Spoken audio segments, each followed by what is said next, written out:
మంత్రి పొన్నం ప్రభాకర్ను కలిసిన హిమ్మత్ నగర్ గ్రామస్తులు గత 18 రోజుల నుండి రిలే నిరాహార దీక్ష చేపడుతున్న సందర్భంలో మంత్రి పొన్నంను కలిసి వినతి పత్రం అందజేశారు.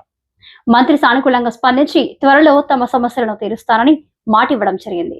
అనంతరం పలువురు నాయకులు మాట్లాడుతూ ఇసుక రీచ్లో ఉపాధి కల్పించాలని ఆదివారం రోజున రిలే నిరాహార దీక్షలో హమాలి సంఘం పాల్గొన్నారు.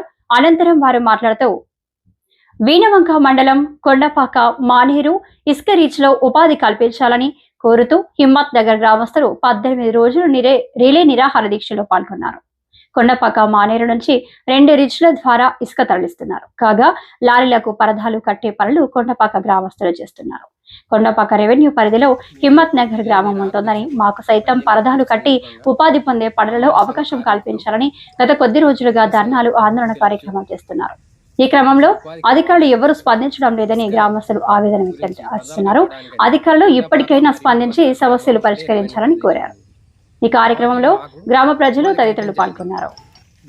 రిలే నిరాహార దీక్షకు 18వ రోజు సందర్భంగా హమాలి సంఘ కార్మికులం నిరసన తెలుపుచు మాకు ఉపాధి కావాలని ఇసుక గురించి పరదాలు కప్పడానికని కొండపాక మరియు హిమ్మత్నగర్ గ్రామం ఒకటే రెవెన్యూ పరిధితో ఉంది కాబట్టి మాకు ఉపాధి కల్పించాలి. మాకు హిమ్మత్నగర్కు కొండపాక ఎస్సీ వాళ్ళు, గౌడ సంఘం, ముదిరాజ్ కులాలు, బ్రాహ్మణ, నాయి బ్రాహ్మణ కులాలన్నీ అనుసంధానం ఉండి మా గ్రామంపై ఆధారపడి బతుకుతున్నారు. మేము అదే లారీలపై పరదాలు కప్పుదామంటే మాకు ఎలాంటి స్పందన మాకు వ్యతిరేకిస్తున్నారు. కాబట్టి మాకు ఉపాధి కావాలని ప్రజాప్రతినిధులను, అధికారులను కోరుచున్నాము. ఇప్పటికి 18 రోజు అయినా మమ్మలను రేపు మాప అనుకుంటా ఇట్నే వచ్చి మైనింగ్ అధికారులు, ప్రభుత్వ అధికారులు అందరూ వచ్చి అయినా మమ్మల్ని మాట్లాడుచు చేస్తామనుకుంటా అట్నే పోతుంది. ఈ కార్యక్రమం ఇంకో 2-3 రోజులు చేసిన తర్వాత అమర నిరాహార దీక్ష చేపడతామని తెలుసు. సంబంధిత అధికారులకు మేము వినతి పత్రాలు ఇచ్చే నిరాహార దీక్ష కూర్చోవడం జరిగింది. అయినప్పటికీ ఎవరు స్పందించకపోవడం, నిన్న మంత్రి గారిని కూడా కలవడం జరిగింది.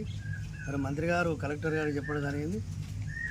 న్యాయమైన కోరికలను ఉన్నాయి కాబట్టి అవి తప్పకుండా పరిష్కరించాలని మరి పొన్నం ప్రభాకర్ మంత్రి గారు కూడా లెటర్ ఎండర్ చేయడం జరిగింది. మరి రేపు కలెక్టర్ గారిని కలవబోతున్నాం. అదేవిధంగా మొన్న కూడా ఇది మైనింగ్ అధికారులు కూడా ఈ శిబిరాన్ని సందర్శించి మాతోనయ్యేటువంటి పనులను కూడా తప్పకుండా మేము చేస్తాం. మీ న్యాయపరమైన కోరికలు కాబట్టి, కాకపోతే ఎలాంటి గొడవలు లేకుండా మీరు చేయాలి. ఎలాంటి గొడవలు చేసినా మీకే నష్టం జరుగుతుందంటే మేము ఆ విధంగా చేయము, ఎలాంటి గొడవలు చేయని చెప్పి మేము హామీ ఇస్తూ ఈ రోజు వరకు 18 రోజులు గడిచింది. 18 రోజులు గడిచినప్పుడు కూడా ఆ పరిష్కారం కాలేదు. కానీ రేపు కలెక్టర్ గారిని కలుస్తున్నాం. కలిసిన తర్వాత వారి యొక్క స్పందన చూసి ఒకవేళ న్యాయ కోరికలు నెరవేర్చంటే వారిని, మంత్రి గారిని కానీ ప్రభుత్వ అధికారులను కానీ అభినందించి ఈ శిబిరాన్ని మేము ఎత్తివేయడం జరుగుతుంది. ఒకవేళ